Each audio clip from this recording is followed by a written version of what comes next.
Assalamualaikum warahmatullahi wabarakatuh. Alhamdulillahi wahdah wassalatu wassalamu ala man la nabiyya ba'dah.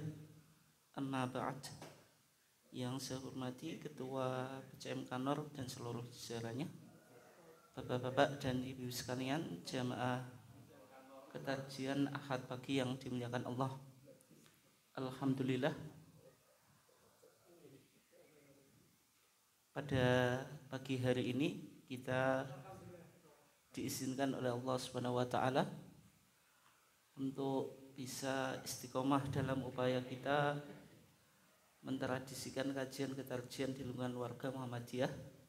Salawat dan salam semoga senantiasa terlimpahkan kepada Nabiullah Muhammad SAW, keluarganya, sahabatnya, dan seluruh orang yang mengikuti sunnahnya sampai hari kiamat.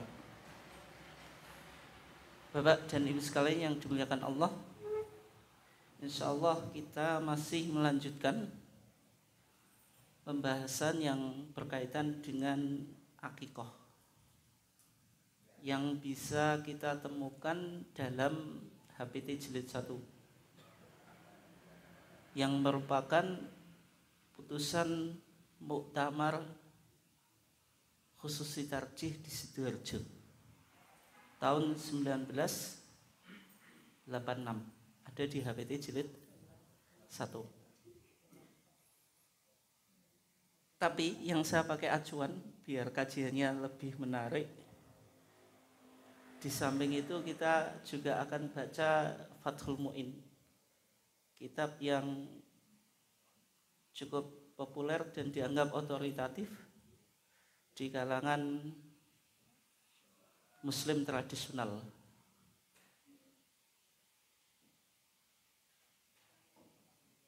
Bapak dan ibu sekalian dimuliakan Allah, di dalam Fathul Mu'in dikatakan wayundabu, dan disunahkan liman talzamuhu nafaqatu far'ihi, bagi orang yang wajib menafkahi far'nya atau cabangnya atau anaknya dan seterusnya, ya, ayyu aqqa anhu, untuk mengakikoi. Nah, di sini dijelaskan hukum akikoh itu sunnah, tidak apa? Tidak wajib, sebagaimana yang sudah kita bahas di minggu yang lalu. Ya, kenapa? Karena kalau kita lihat perintah akikoh dengan perintah korban, itu lebih kuat perintah apa? Korban. Karena korban itu disebutkan di dalam Al-Quran, fasholli li rabbika wanhar. Dan juga di dalam salah satu hadis Nabi bersabda, siapa yang kelahiran seorang anak fa ahabba ayyan suka an walidihi falyaf'al, kemudian ia suka, kan, fa ahabba, suka kan, untuk menyembelih akikah untuk anaknya, falyaf'al, hendaklah ia kerjakan. Kalau sesuatu itu dihubungkan dengan kesukaan, menunjukkan tidak sampai apa? Wajib. Sehingga dalam pandangan jumhur ulama, akikah itu hukumnya sunnah, tidak wajib. Yang disunahkan siapa? Orang yang menanggung nafkahnya, yang menanggung nafkah bayinya itu tidak harus bapaknya, tapi bisa juga apa? Kakeknya. Kita sudah kaji, ya, di minggu yang lalu di dalam hadis Ibnu Abbas. Hadis yang pertama dalam babul akikoh di kitab Bulughul Maram. Di sana dikatakan aqqa an-nabiyyu sallallahu alaihi wasallam anil Hasani wal Husaini kabshan. Nabi itu mengakikoi Hasan dan Husain, satu kambing. Untuk Hasan satu kambing, untuk Husain satu kambing. Sudah kita kaji, ya, kalau laki-laki itu baiknya 2, tapi kalau satu kambing itu juga sudah memenuhi sunnah, ya. Tidak harus 2. 2 itu hanya keutamaan, hanya apa? Keutamaan. Di hadis ini yang mengakikoi Hasan dan Husain itu Nabi, posisi Nabi sebagai kakek. Sehingga akikoh itu yang disunahkan tidak hanya bapaknya, tapi bisa juga kakeknya dan seterusnya. Yang penting dia menanggung nafkah bayi itu.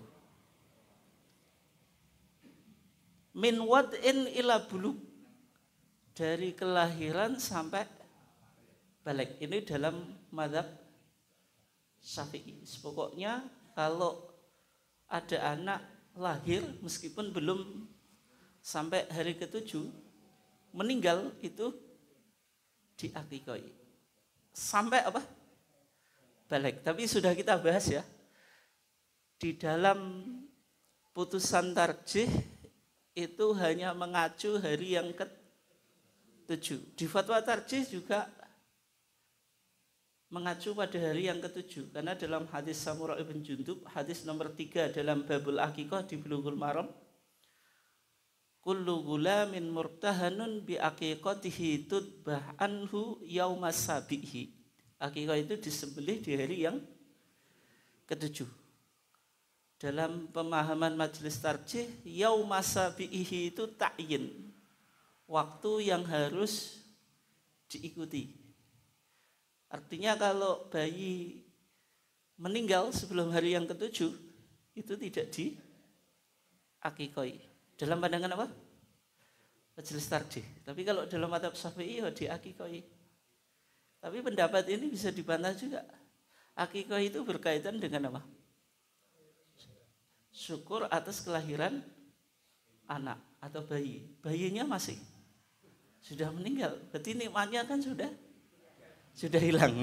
Kalau nikmatnya sudah hilang kan tidak disunahkan untuk disyukuri kan itu.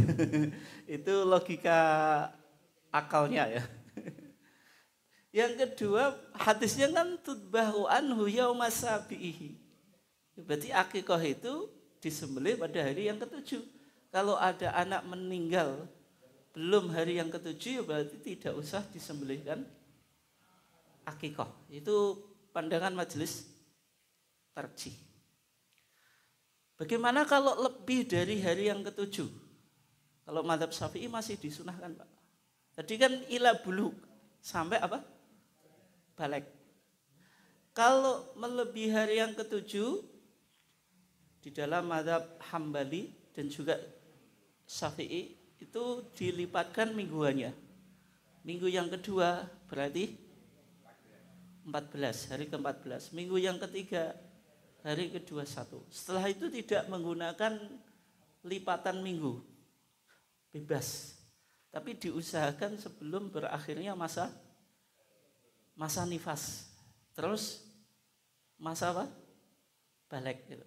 Ya, masa nifas kalau mazhab Syafi'i secara umum 40 hari. Tapi kalau lebih dari itu disebut apa? Secara umum 40 hari tapi maksimal berapa? 60 hari. Tapi sudah pernah kita bahas ya, yang kita kuatkan 40 hari.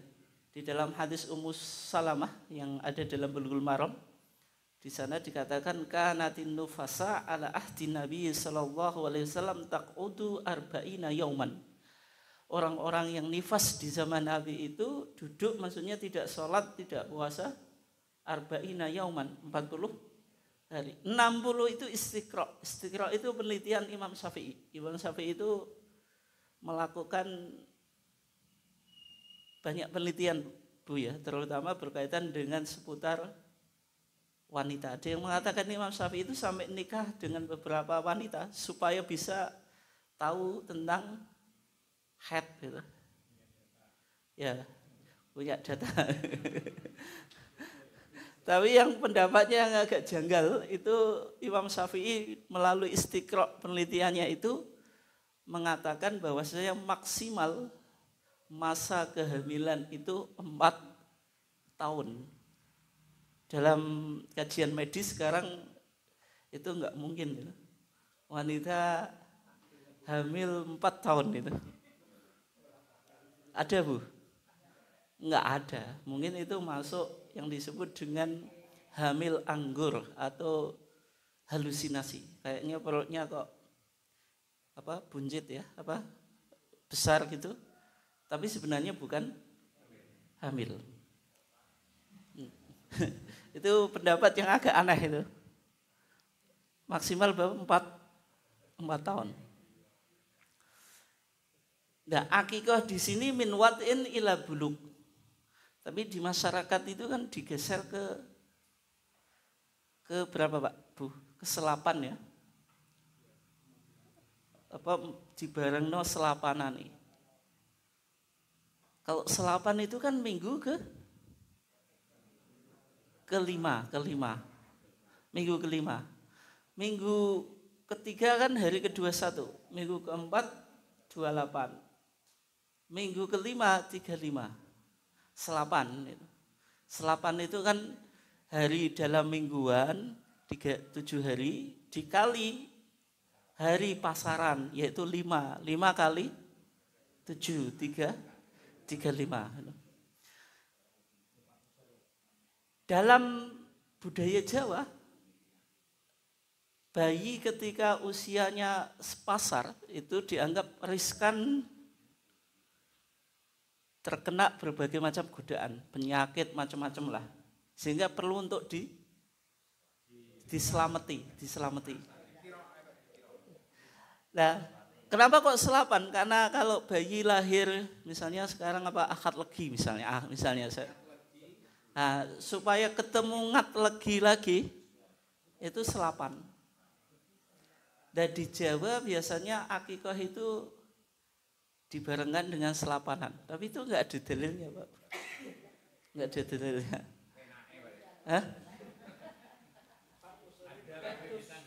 Pupak puser itu tidak harus selapan ya. Pupak puser itu yang penting itunya lepas. Tapi di masyarakat itu tidak pas lepasnya, pasti dibarengno.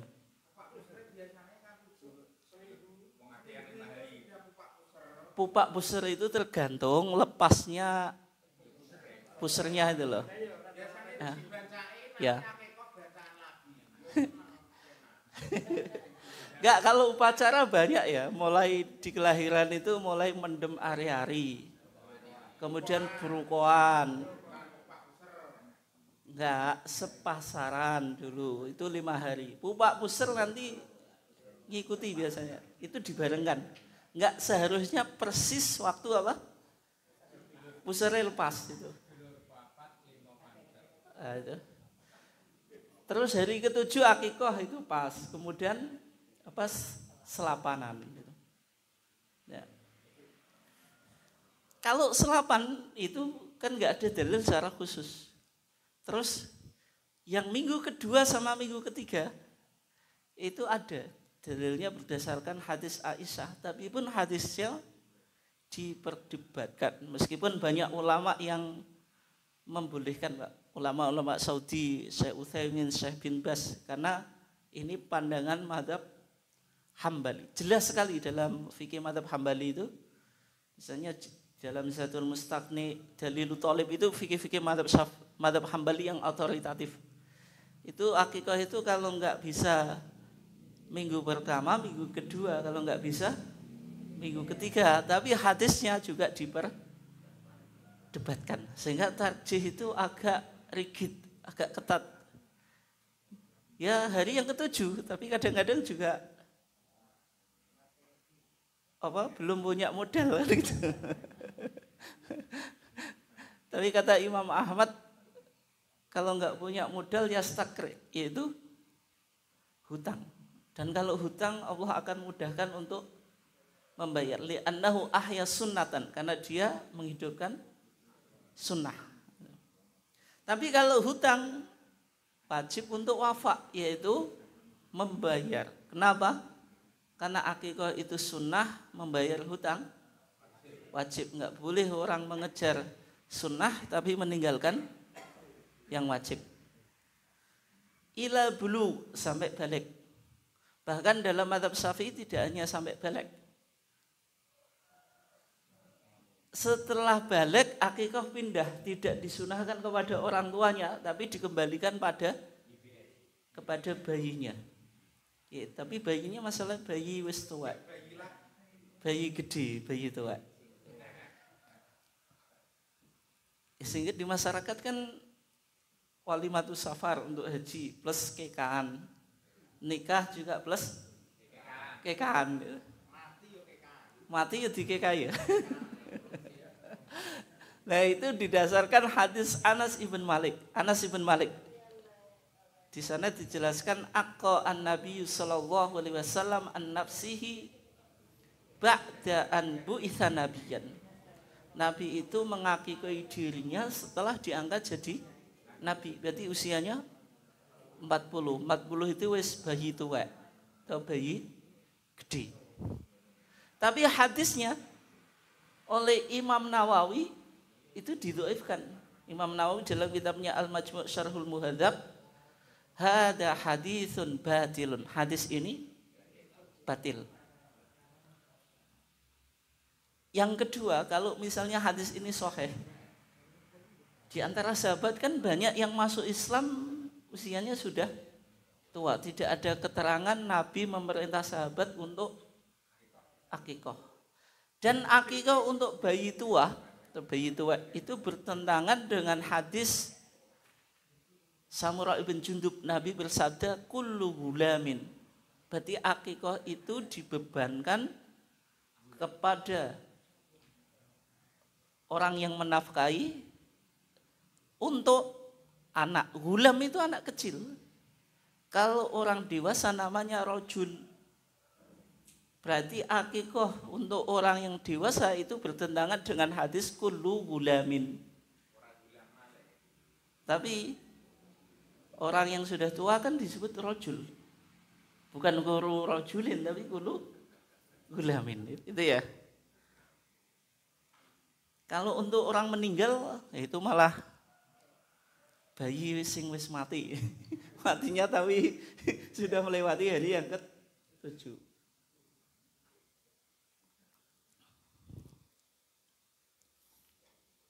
Wahya kadzuhiyatin. Akikah itu seperti kurban dalam banyak hukumnya, tapi tidak semuanya. Ini pandangan jumhur, Pak. Meskipun di dalam tuntunan akikah tarjih yang diterbitkan oleh PWM Jogja kalau nggak salah, ada itu di apa? Di online. Bisa di-download. Di sana tapi ini hanya pandangan Majelis Tarjih BWM Jogja ya, belum menjadi putusan resmi.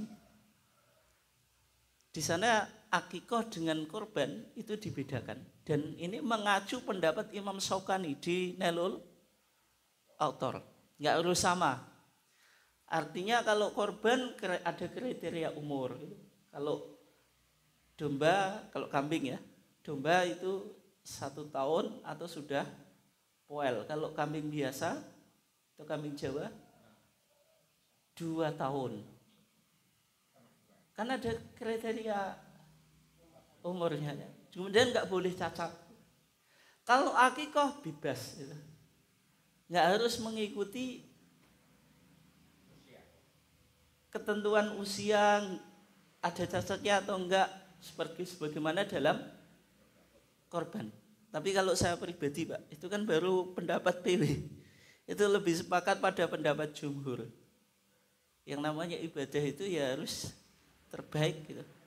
Sehingga umur dan juga kriteria hewan korban itu juga digunakan untuk akikah. Artinya akikah kambingnya juga memenuhi kriteria sebagaimana korban. Pendapat itu kalau saya kira lebih hati-hati daripada pendapat yang tadi membedakan antara akikah dengan korban. Artinya akikah misalnya kambing pincang boleh. Terus belum sampai umur kambing Jawa misalnya 1 tahun sudah boleh. Atau kambing kibas misalnya nggak harus poel atau nggak harus 1 tahun, misalnya 5 bulan yang belum poel boleh gitu. Itu kalau tidak disamakan dengan akikah ya, itu maksudnya kayak gitu. Wala yuksaru admun. Nah ini yang bedanya ya antara kurban dengan akikah. Kalau tulangnya itu tidak dipecah. Bisa Pak, jenengan nguliti daging tanpa tulangnya itu dipecah. Dipecah, dicaceli itu. Yang ahli nguliti kambing atau sapi siapa? Bisa nggak itu tanpa dipeceli itu? Susah Pak kan? Nah sunahnya kalau akikah semacam itu. Nek masak ya daging tulangnya apa tulangnya kok tulangnya. Tulangnya kan enggak dimasak. Kalau akikah jatah biasanya. Kalau yang sering dilakukan. Nah, itu yang sering ini madzhab Syafi'i. Enggak di masyarakat meskipun madzhab Syafi'i tetap dipeceli, Pak. Tetap dipeceli itu ya. Tapi ini tulangnya dari tulangnya itu tulangnya. Iya, tapi enggak dipeceli. Jadi dibiarkan unggul. Kalau orang Arab itu kambing itu sekali masak, Bu. Cuma kalau kita wajahnya sih enggak amot. Hidangan Arab kan kambing utuh gitu. Karena ini tulang kan semuanya nanti dibagikan tetangga iman kan ya ada. Nah, kenapa kok tulangnya enggak boleh dipecah? Ini tafaul, berharap optimis terhadap keselamatan bayi. Tapi sama Syekh Utsaimin, Pak, tafaul yang semacam ini dianggap berlebih-lebihan. Ya memang enggak ada dalil secara khusus, apalagi ibu tetap protes. Nek gak dicaceli piye nek masak kan. Golek wajan yang gede. Kayak wajahnya apa? Babon Santoso sing di YouTube itu loh yang tahu ya Babon Santoso sing masak besar itu loh. Ya Babon Santoso ya namanya.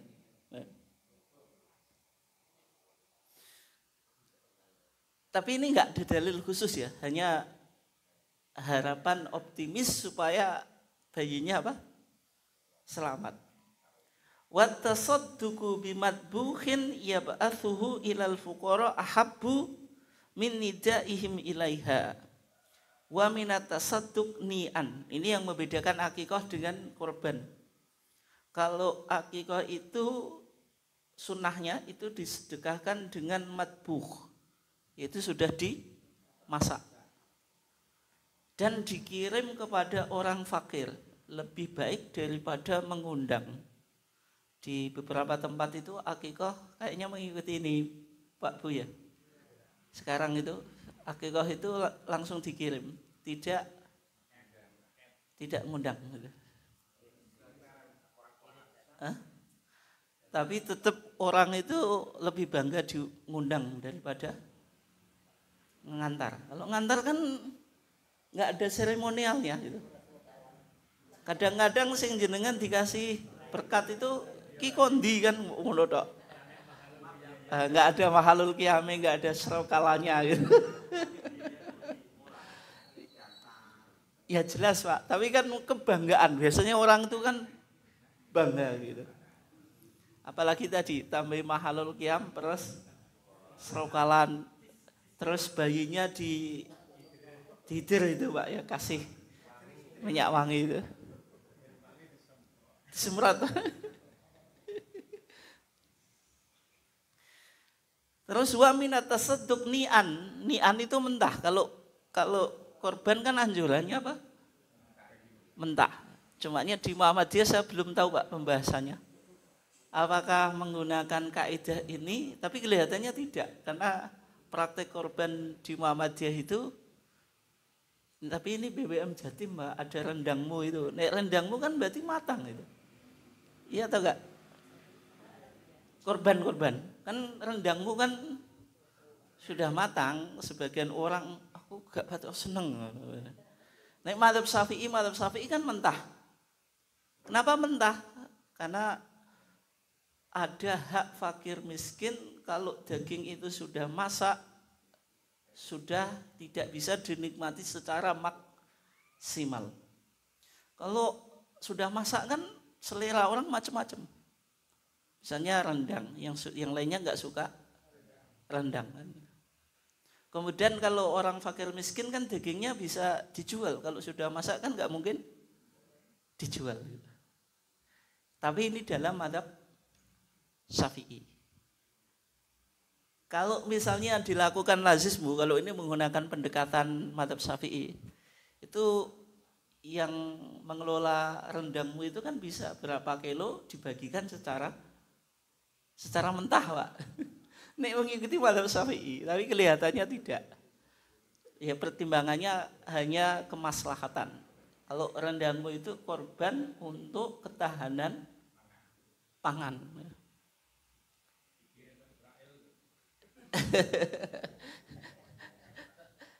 Ya, kalau mazhab Syafi'i kan mentah. Kenapa mentah? Supaya hak fakir miskin itu bisa dinikmati secara maksimal. Tapi gitu-gitu bisa disiasati, Pak. Kalau pakai acuan mazhab Syafi'i misalnya, berapa kilo dibagikan mentah, yang lainnya dibuat rendang. Kan bisa tuh, Pak. Yang dianggap hak fakir miskin, meskipun sedikit misalnya kan itu. Cuma disyarat itu. Tapi ini enggak ada dalil secara khusus itu. Nah kalau akikah itu matang, kenapa kok matang? Ya karena akikah itu praktis gitu. Tidak harus apa? Mentah. Wa ayyudbaha sabi'a wiladatihi. Kemudian akikah itu disembelih di hari yang ke-7. Ini mazhab Syafi'i, Pak. Meskipun di masyarakat itu sekarang gak usah beleh hari ke-7, kena apa? Kok pitung dinani kayak wong mati. Mazhabnya bilang hari ke-7 sehingga digeser ke selapanan. Selapan hari yang ke-7. Enggak ada dalil kok ke-7, kelima. Jenengan enggak rungo ya podo ya aku salah. Wa yusamma fi, kemudian hari ke-7 juga dikasih nama. Jadi hari yang ke-7 itu dalam hadis Samurah bin Jundub ada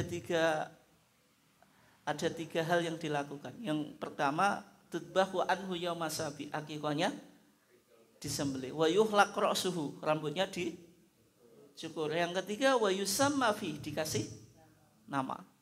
Tapi mana yang lebih dulu, Pak Bu? Ngasih nama, kemudian nyembelih hewan, kambing, dan mencukur rambut. Urutannya yang nama dulu, terus belah nyukur gitu. Oke, monggo.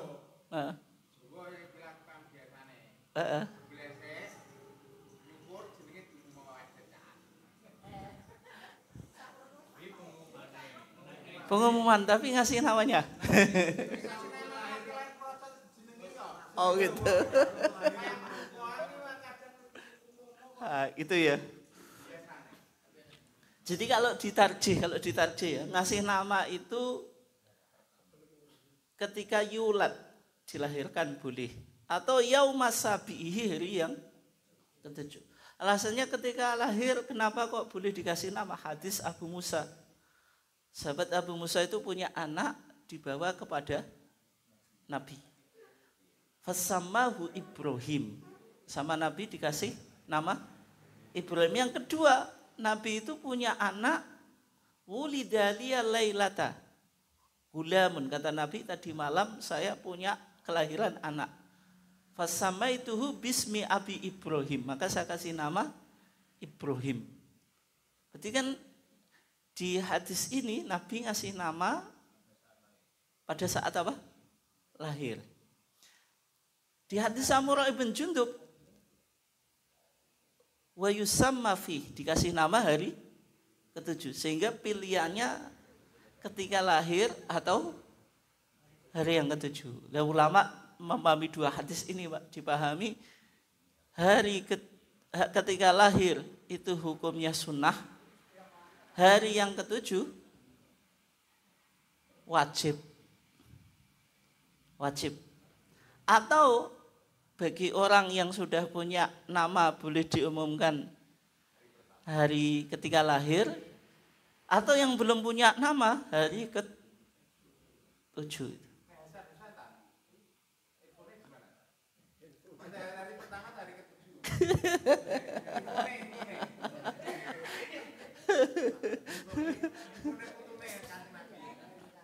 Kalau Hasan Husain itu nggak ada penjelasan ya, tapi yang jelas kayaknya dohir hadisnya itu mengarah hari yang ke-7 itu.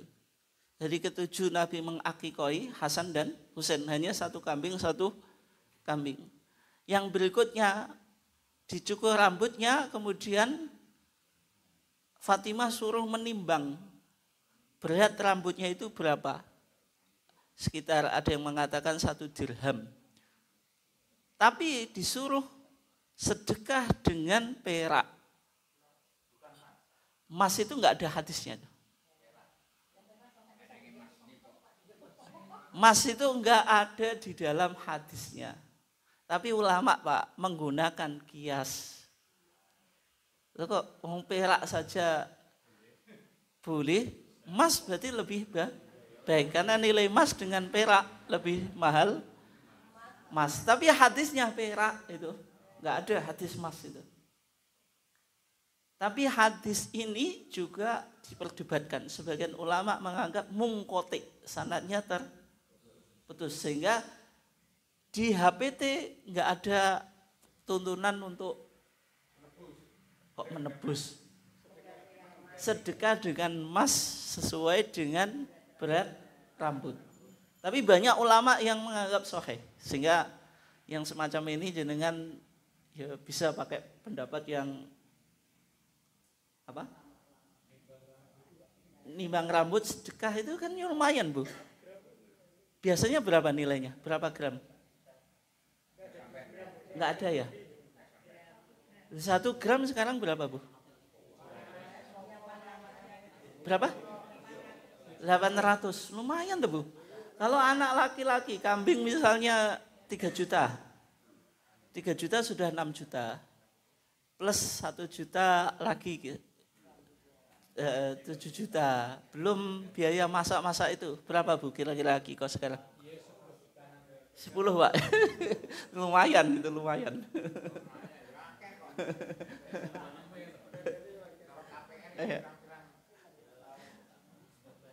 Tapi yang penting untuk dicatat itu,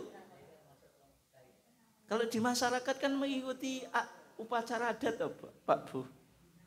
Ketika hamil sudah ada mapati, yaitu apa? Usia kehamilan 4 bulan.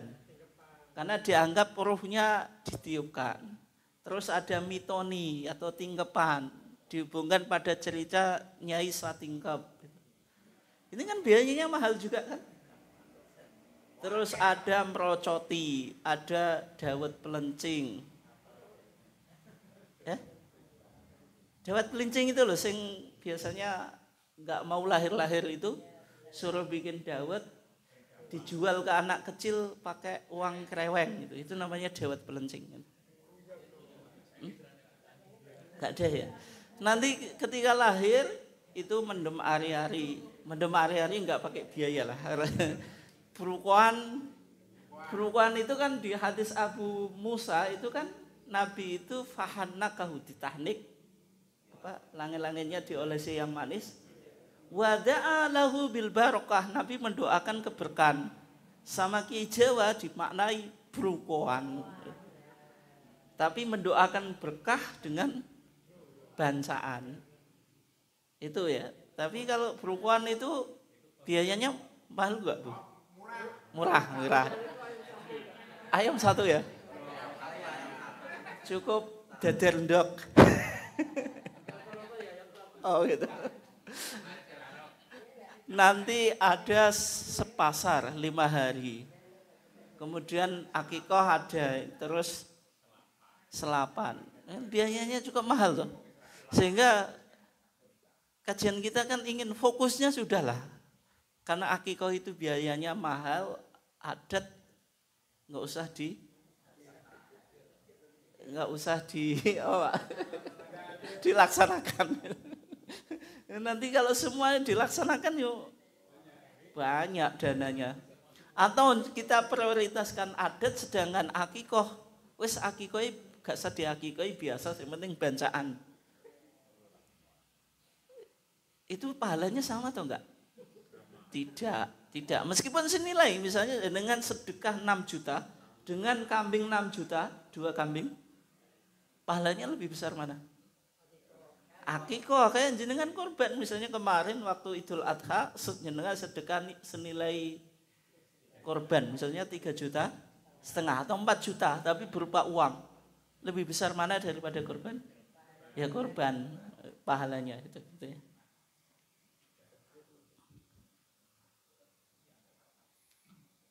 Kembali ke tadi, berarti ngasih nama, nyembelih, terus apa?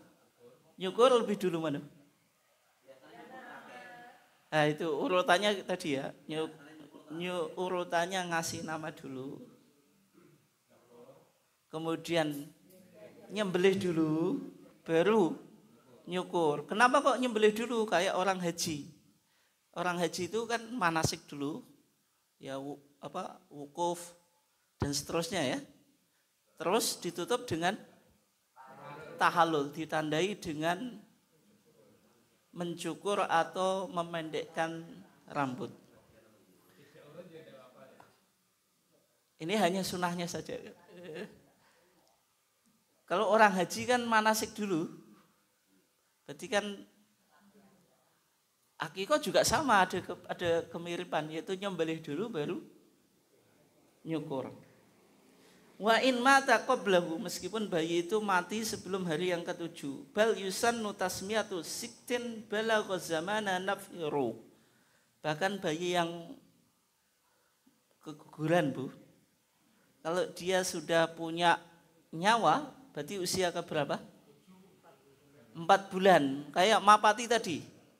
Di hadis yang ada di Arba'in Nawawiyah itu ya. Fase penciptaan manusia kan 40 hari. Itu nutfah, pertemuan sperma dengan ovum.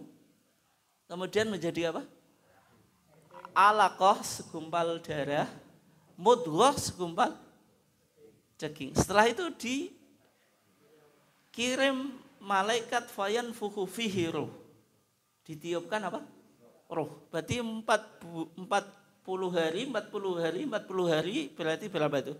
120 hari. 120 hari sama dengan 4 bulan. Makanya di Jawa ada Mapati, yaitu sedekah yang dihubungkan dengan peniupan ruh. Tapi itu sebenarnya mungkin Mbak, itu budaya dulu baru diislamkan.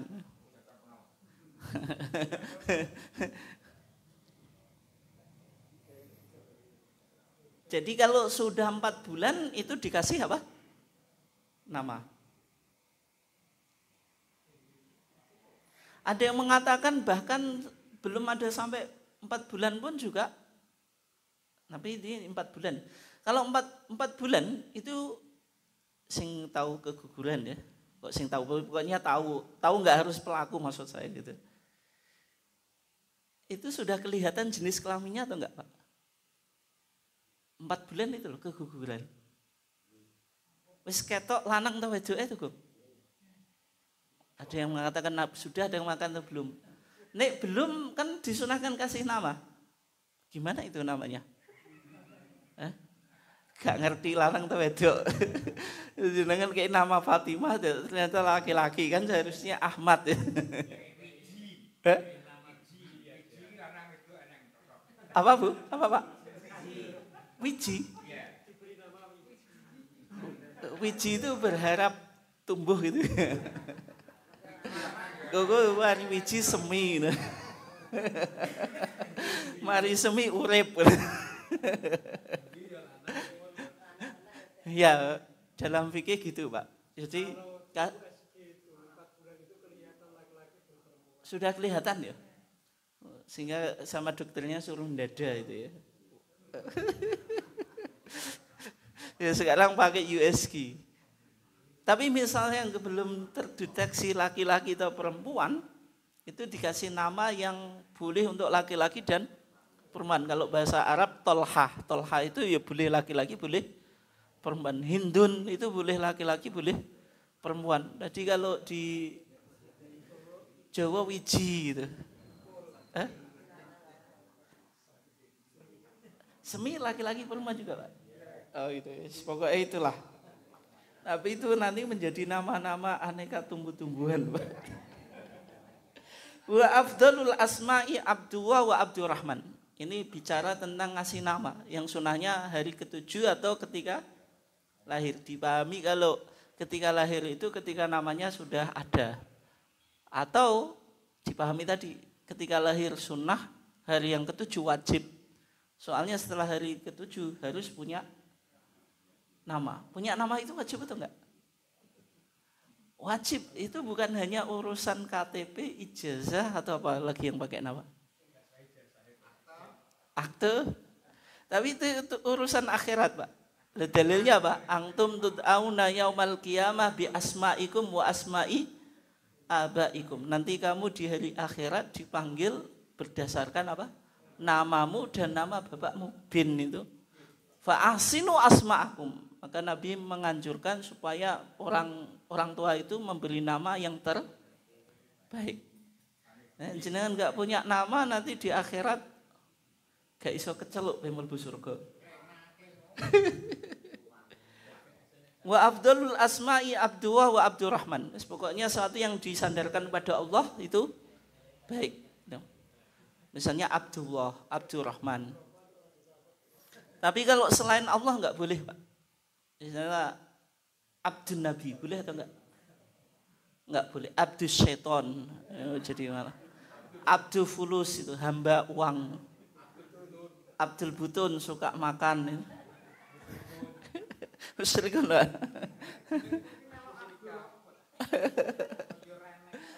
Jadi kalau disandarkan pada Allah bagus itu. Abdullah, Abdurrahman, Abdurrahim. Apa? Muhammad Dolimin.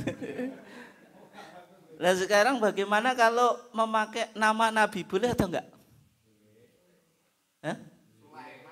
Maryam boleh? Dawud, Sulaiman, apa? Sulaiman, ya. Terus Ibrahim. Tapi di Jawa itu Muhammad itu bagus, tapi diceluk mat ya. Abdurrahman itu apa? Abdurrahman. Ismail. Abdullah ngabdullah, Pak. Kalau nama malaikat boleh atau enggak? Jibril boleh? Hah? Michael itu Mikael, jadi Michael. Ya Pak Malik itu Malik penjaga neraka tuh. Atau Malik Raja, Pak. Itu. Kalau Ridwan itu penjaga surga. Nih Malik tadi penjaga neraka, medeni wong. Tapi Malik mungkin maksudnya Malik Raja gitu. Malikun kan raja tuh. Tapi kalau Malik penjaga neraka kan menakutkan ya. Apalagi Israel kan mencabut nyawa. Jadi menggunakan nama malaikat itu boleh kalau dalam Fathul Mu'in. Tapi di pandangan Syekh Utsaimin itu dimakruhkan ya. Tapi kalau Fathul Mu'in boleh. Orang dikasih nama Jibril boleh. Mikael jadi bahasa Inggris Michael itu. Terus siapa lagi? Apalagi? Ridwan. Di Fathul Mu'in dikatakan wala yukrahu ismun nabiyyin, tidak dimakruhkan menggunakan nama nabi. Au malikin, atau nama malaikat juga enggak makruh. Jibril boleh. Bal jaa fi tasmiyati bi Muhammadin fadhail aliyah. Bahkan nama dengan nama Muhammad itu punya keutamaan. Sehingga ketika saya di Mesir, Pak, orang itu banyak kan mayoritas namanya. Kalau enggak Muhammad, Ahmad, terus Mahmud. Pokoknya kalau jenengan di jalan-jalan, ya Muhammad mesti anak sing melengak. Ya Ahmad mesti anak sing melengak. Pokoknya kalau kenal orang enggak tahu namanya wis celuk Muhammad mesti dia terus melengak itu.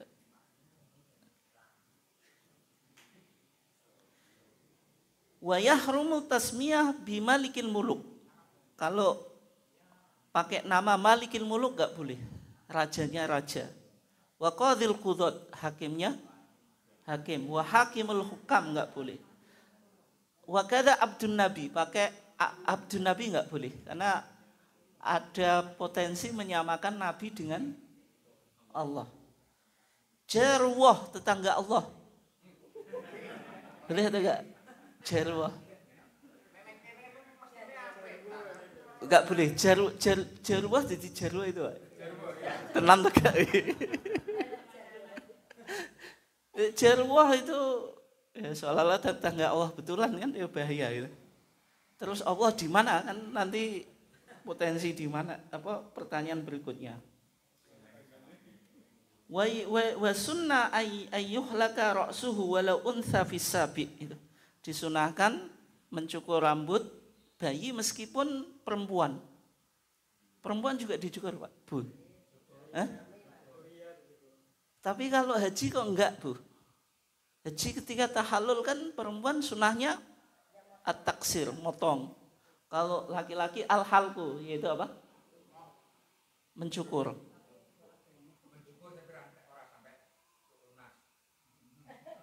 Apa, Pak?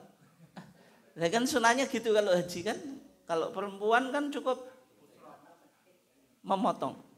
Kalau laki-laki itu digundul pantas, Bu, semakin tampan. Nek perempuan habis haji terus gundul, semakin tampan juga. Tapi enggak disukai suaminya. Sehingga Nabi mengatakan innamat taksiru ala nisa. Wanita itu cukup memendekkan. Enggak boleh mencukur rambut. Di luar haji, kalau enggak ada kepentingan enggak boleh, Bu. Perempuan apa? Gundul, kecuali ada penyakit dan seterusnya. Korengan boleh. Tapi ini misalnya ngikuti tren gundul, itu menyalahi keumuman apa, Pak? Fitrahnya perempuan itu, yang rambutnya itu menjadi apa, mahkota. Nah, dalam konteks pencukuran rambut bayi itu wanita juga dicukur. Tapi biasanya cukur penuh ya. Tapi kan cek itu, Pak. Cek but apa? Oh itu. Nah, mencukurnya itu enggak boleh kozak. Kozak itu sebagian dicukur, sebagian enggak. Itu enggak boleh. Ditarjih itu kayak gitu. Ya. Ya kan yang penting kan semuanya, Bu. Meskipun but gitu ya. Apa? Ya. Pakai apa biasa? Sing ahli nyukur silat langsung, Pak. Oh.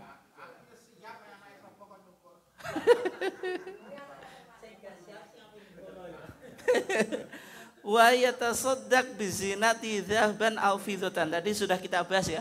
Disunahkan juga hari ke-7 itu mensedekahkan apa berat rambut dengan emas atau perak. Tapi hadirnya diperdebatkan tadi. Tapi kalau mau diamalkan juga enggak apa-apa. Tapi di tarjih belum ada tuntunannya. Hadisnya bicara perak. Tapi sama ulama emas karena nilainya lebih tinggi berarti boleh. Tapi kalau jenengan tanya hadisnya tentang emas enggak ada. Yang ada apa? Perak. Hadis Fatimah ketika melahirkan Hasan dan Husain. Ada yang mengatakan Hasan, ada yang mengatakan Husain, ada yang mengatakan dua-duanya. Wa ayyu adzana, dan ini yang penting ya. Dan diadzani.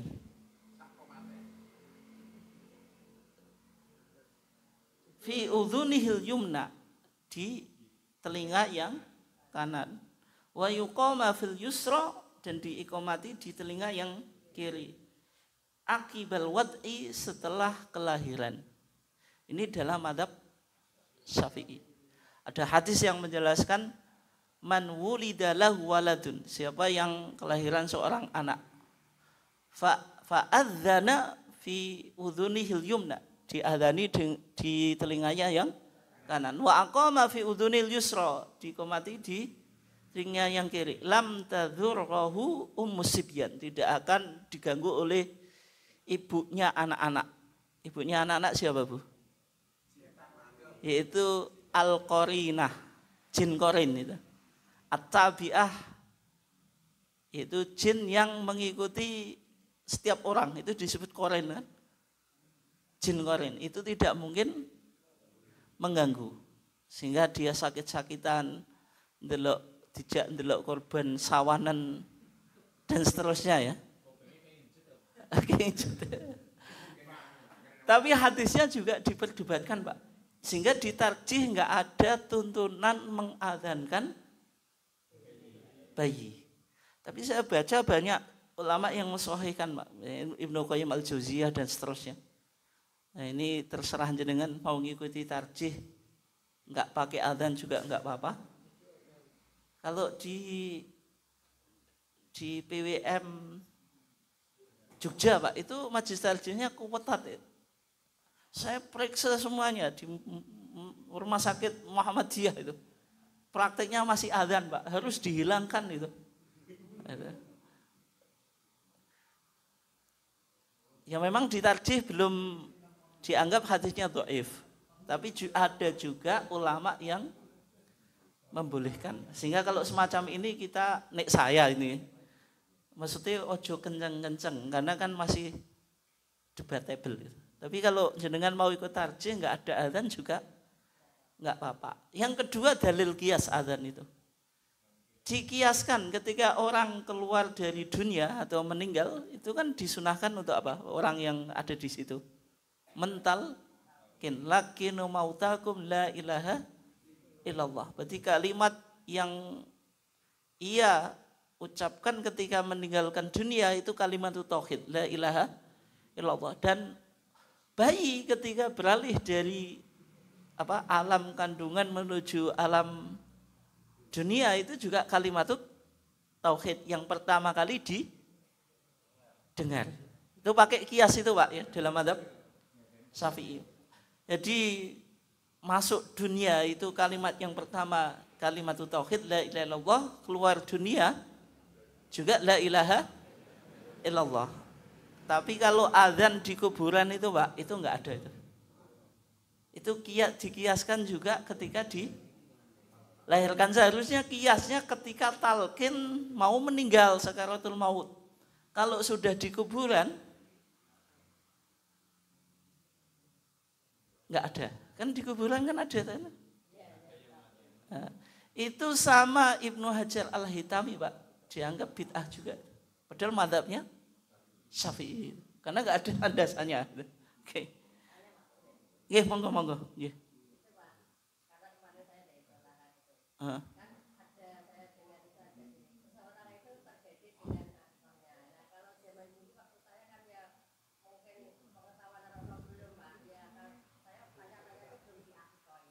Oh.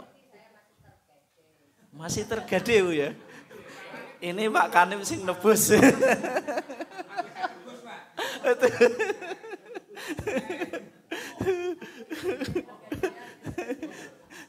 Nah,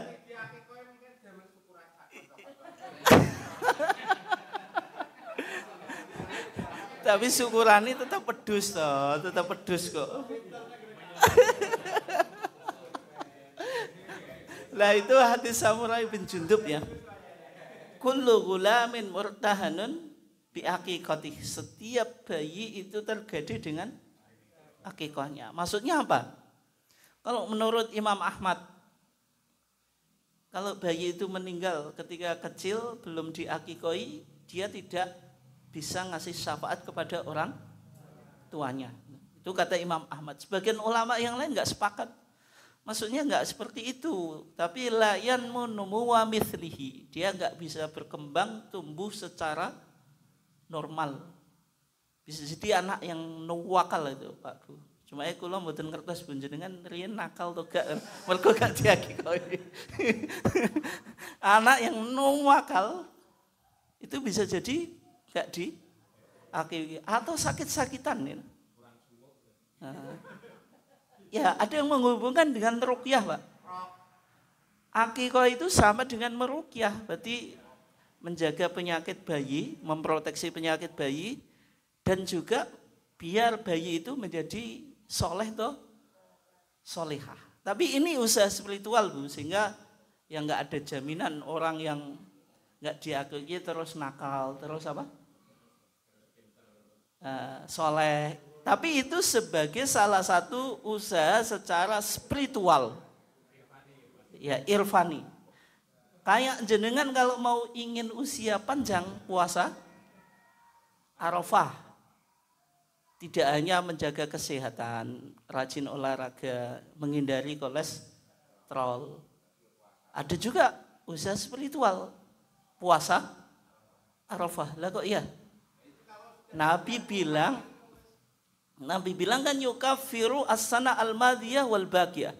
Puasa Arafah itu menghapus dosa tahun yang akan datang. Nih orang itu dosa tahun yang akan datang mau dihapus. Berarti tahun akan datang masih hidup atau mati? Nah, masih hidup atau mati? Masih hidup. Dia masih punya dosa. Nek enggak punya dosa berarti sudah mati. Ini penafsiran Ibnu Abbas meskipun tidak ada hadis secara sore itu Pak. Tapi bukan berarti jangan kan bantah tonggoku bar poso Arafah ya langsung mati. Nah, itu kan usaha spiritual, bisa jadi berhasil, bisa jadi tidak. Apalagi kalau 90 kali tadi mesti umurnya 90 tahun. Ya. Kenapa? Iya. Puasa Arafah itu di hari ke-9 Dzulhijjah. Enggak, hadisnya itu tiap tahun, berarti nek jenengan kemarin puasa, tahun ini enggak meninggal gitu. Nanti tahun berikutnya kan yo puasa lagi biar tahun berikutnya enggak meninggal, bukan berarti digandakan. Yo, tapi kan betul juga jenengan nek puasa Arafah 90 kali berarti aja urip wong sik poso Arafah. Nabi maksudnya itu ketika puasa hari Arafah puasa Arafah tahun ini, tahun yang akan datang apa? Hidup. Terus ini apa dalil yang tentang lahirnya Hasan dan Husain di akhir satu itu diakomodasi oleh majelis takjil ya? Maksudnya siji-siji oleh maksudnya yang mau fatwa-fatwa ya tidak mengarah ke situ yang mau ada. Sejauh saya belum ada ya. Jadi memang tarjih itu problemnya nggak ada yang minta fatwa gitu. Jenengan kecuali jenengan tulis ke tarjih nanti akan difatwakan. Sejauh fatwa yang saya baca belum ada. HPT hanya bilang kaidah umum kalau laki-laki 2 itu. Anil gulami syatani mukafiatan. Tapi ulama yang memahami 2 itu tidak ada yang mengatakan 2 itu wajib, hanya sekedar lebih afdol. Madzhab Maliki 1, meskipun laki-laki. Tapi kalau jenengan anaknya laki-laki ekonominya mampu, tetap 2 Pak ya Bu. Nek jenengan siji yo jengker tonggo. Berkate diterima tapi jengkerane gak entek. Nah, kita lanjutkan ya biar selesai ini. Wa yaqra atau wa yuqra atau wa yaqra surat al-Ikhlas. Dibacakan surah al-Ikhlas. Tapi ada hadis dhaif ini. Jadi ketika bayi dilahirkan dibacakan surah Al-Ikhlas. Dihubungkan dengan apa, Pak? Al-Ikhlas itu kan surat tauhid tuh ya. Tapi enggak ada hadisnya, tapi dhaif. Terus ada di I'anatul Talibin dibacakan surah Inna Anzalnahu. Dan di sana dikatakan siapa yang lahir dibacakan surah ini tidak mungkin melakukan zina. Tapi juga hadisnya dhaif. Hadisnya apa? Dhaif. Sehingga kita kan nggak dianjurkan untuk mempraktekkan. Terus yang berikutnya ini penting, ada kesamaan dengan tarjih. Wa ayata inni u'idzuha bika wa dzurriyyataha minasyaitonir rajim. Surah Ali Imran ayat 36. Ini yang dilakukan siapa? Imran ketika melahirkan, ketika punya anak siapa? Maryam. Wa inni samaituha Maryam wa inni u'idzuha bika wa dzurriyyataha minasyaitonir rajim. Ini istilahnya mentakwid, meminta perlindungan kepada Allah untuk bayi. Ini sunnahnya gitu, Pak, di tarjih juga gitu. Tapi itu kan konteksnya bicara anak perempuan, Maryam itu perempuan, makanya wa inni u'idzuha. Kalau anaknya laki-laki, ini diganti atau enggak? Wa inni u'idzuhu.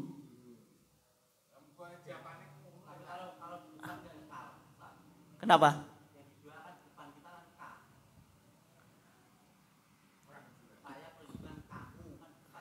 Ya bisa mukhatab, bisa enggak? Kan soalnya bayi itu belum bisa ngomong juga kan. Wa inni u'idzuha bika. U'idzuha itu apakah perlu diganti hu? Kayak mendoakan jenazah kan Allahumma ighfir lahu warhamhu wa'afi wa'fu anhu, ganti Allahumma ighfir laha warhamha wa'afi wa'fu anha. Gimana Pak itu?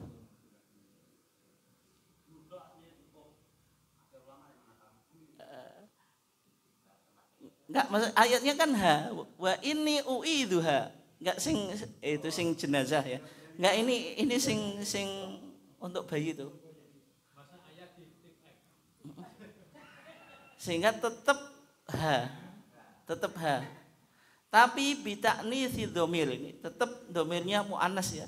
Walau fi dzakari, meskipun bayinya laki-laki.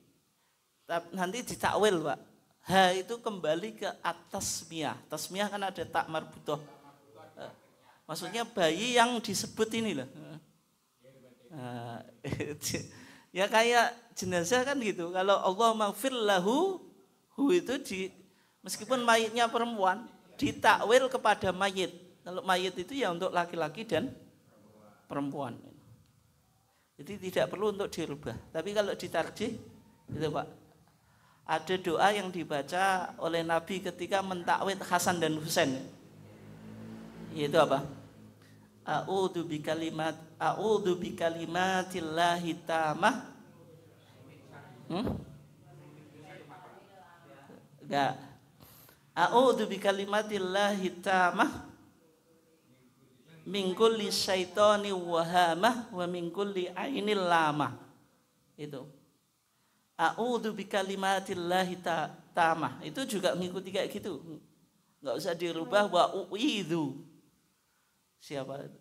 Nabi kan meskipun a'udzu saya berlindung, bukan memintakan perlindungan, tapi itu menggunakan redaksi yang sesuai yang diajarkan. Itu kan yang minta perlindungan kan Nabi, kayaknya untuk dirinya sendiri toh. Meskipun maksudnya untuk bayinya. Ada Pak ya di situ. A'udzu bikalimatillahi tammah wa min ainil lamah itu. Itu hadisnya sahih itu, rawahul Bukhari. Ini saya lanjutkan ya, tinggal sebentar sabar saja dengan saya enggak tahu enggak tahu jam juga. Enggak ada jamnya. Wa ayyuhan nikahu, ini yang terakhir. Wa ayyuhan nikahu rajulun famra'atun min ahlil khairi bitamrin fahulwin lam tamassahun naru hina yuladu. Dan disunahkan ketika lahir itu mentahnik. Tahnik itu mengolesi langit-langit atau cetaknya dengan sesuatu yang manis. Muhannik yang olesi Pak Bu, itu biasanya siapa di masyarakat? Mbah Mudin ya? Nyeluk Mbah Mudin ya? Oh no. Nyukur bayi Mbah Mudin ya? Kalau apa? Persalinan di rumah sakit siapa Bu?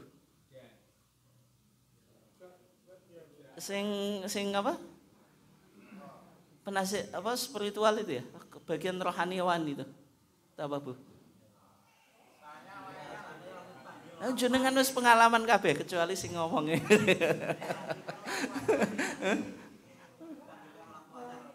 Orang tuanya ya? Laki-laki atau perempuan? Sing bapake berarti. Dani terus oh gitu ya.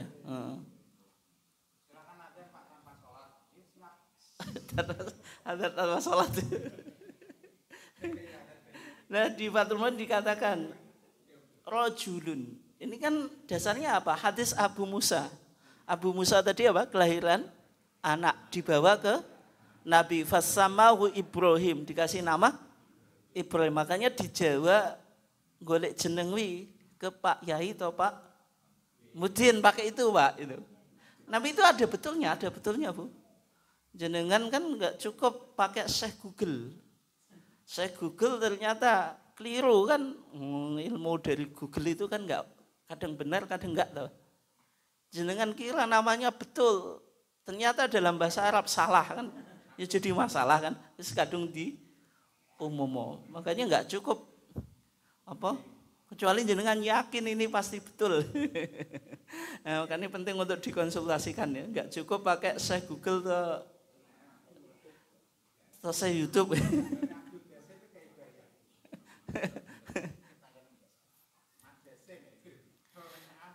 Terus fahannakahu bitamrin. Nabi mentahnik anaknya Abu Musa tadi yang dikasih nama Nabi siapa?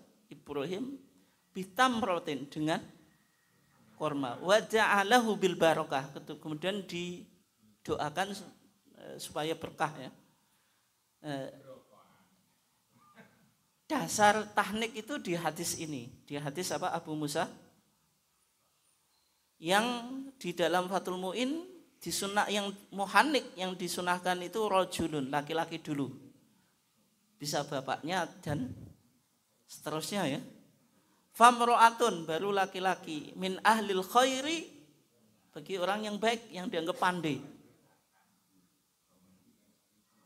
Di masyarakat diceluk Mudin tenan Pak ya? Hah? Enggak. Atau Pak Yai? Enggak. Nah, sunahnya min ahlil khairi bitamrin dengan korma. Ahlul khairi itu kan nanti dianggap nih dapat liornya orang yang berilmu itu dapat apa? Barokah. Terus mentahnik itu bitamrin dengan korma. Kalau enggak ada dengan apa Pak? Madu. Terus apa Pak? Busi yang di masyarakat? Degan Pak. Degan tapi degan muda ya. Enggak, degan muda dikunyah atau dipakai lepek itu? Berarti sedikit gitu ya. Tanpa dikunyah ya. Lembut. Oke, itu degan ya. Terus yang lainnya apa? Gedang hijau. Kudu hijau ya, enggak boleh gedangnya lah ya.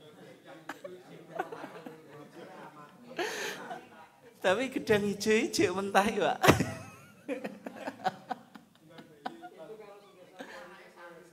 Oh gitu. Oh, orang mentahnik wis mangan nih paling. Tahnik itu kan awal mula bayi itu mencicipi makanan. Kasih gedang hijau wis bisa mangan. Enggak, terus apa lagi, Pak Bu? Ini penting. Apa? Madu. Degan, terus apa lagi? Pisang, terus kurma. Gak ada. Apa lagi Bu? Apa Bu? Madu. Katanya dikasih wedang juga Bu ya, wedang teh. Enggak, serius. Ya Bu, ya. Oh, enggak ada wedang teh juga Bu katanya ceritanya. Cumanya di sini ya, bitamrin dengan kurma. Fakhulwin, kalau enggak ada kurma suatu yang manis, tapi lam tamassahun nar, yang tidak kena api. Kalau teh kan kena api, makanya tehnya kasih bapak ini. Dan mentahnik itu sebenarnya di dalam kitab fikih itu dikunyah, dipamah. Habis dikunyah, dikeluarkan, dioleskan. Apalagi jenengan bawa ke irfani Pak, idune wong soleh kayak gitu.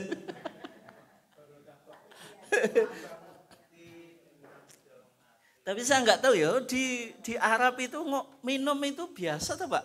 Ini satu gelas saya minum setengah, untuk yang lainnya itu biasa. Kalau di Indonesia kan dianggap menjijikkan Pak.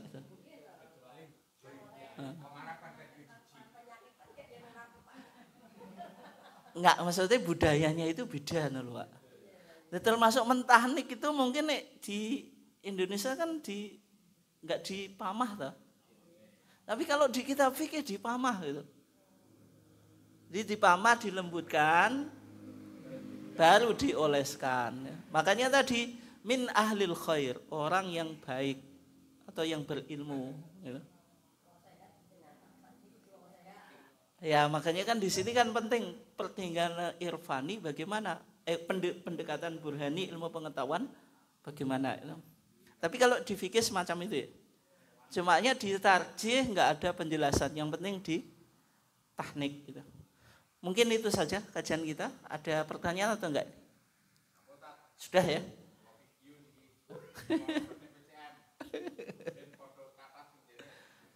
Ya. Kita cukupkan. Wassalamualaikum warahmatullahi wabarakatuh.